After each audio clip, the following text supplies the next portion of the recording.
Imagine a world before cities. On an African savanna, a child tracks an antelope through the cool light of dawn.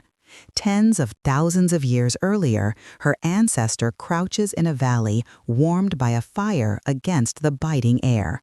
From these beginnings, humanity fanned out across the globe, a slow and steady migration that eventually paused to plant the first seeds.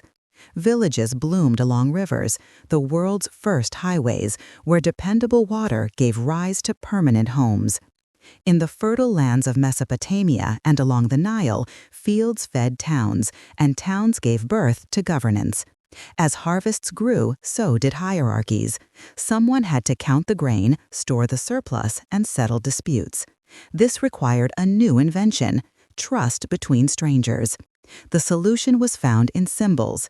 On a wet clay tablet, a trader's child learns the marks that turn grain into promises.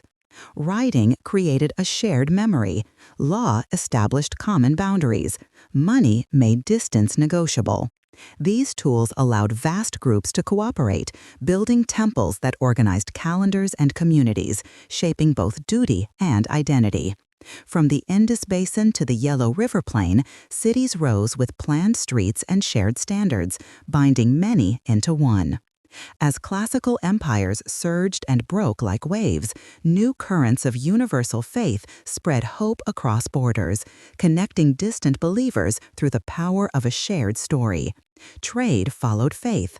Along the Silk Roads, the Indian Ocean lanes, and trans-Saharan caravan routes, ideas traveled with merchants and monks. Picture paper, a revolutionary technology carried from one port to the next. These networks were built on rules and relationships, on hospitality and credit. They grew denser, linking remote coasts to bustling interiors, connecting the world as never before. In the Andes, llama bells signaled the movement of textiles. In Mesoamerica, cacao was traded and revered.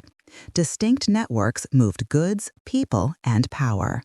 Today, our own supply chains and social feeds follow the same ancient logic. Rules, trust, and routes build worlds.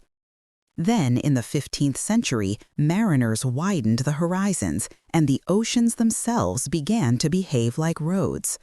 A teenage deckhand near Veracruz in the early 17th century tastes salt and fear. Ropes burn his palms as crates of shimmering silver are loaded into the hold. These crossings forged a new global system, connecting the Americas, Africa, Europe, and Asia in a permanent, often brutal embrace. Maize met rice, microbes found new hosts, and power shifted with each voyage. A single, restless world was born. This unprecedented connection sparked a revolution in thought. Telescopes and test tubes unsettled old certainties. Debates on reason and rights echoed through city salons. Crowds gathered to write constitutions, while factories unlocked the buried fire of coal, forever changing the nature of work, the shape of cities, and the rhythm of time itself. But as ideas of freedom collided with machines that multiplied both wealth and want, new hopes arose alongside new fractures. A global contest for resources and influence began. Empires expanded and were resisted. The 20th century was marked by the scars of trenches and the shadow of bombers. After the devastation of 2 world wars, the United States and the Soviet Union pulled nations into rival orbits, a Cold War fought with ideology and technology. Soon, undersea cables and lines of code sped up trade and talk, creating our hyper-connected present. Yet, as the world grew smaller, the gap between rich and poor widened. Understanding this long story of connection is essential now more than ever, as we face challenges that cross all borders. From gene editing to artificial intelligence, from human rights to climate change, the patterns of our past are shaping the choices that will define our future.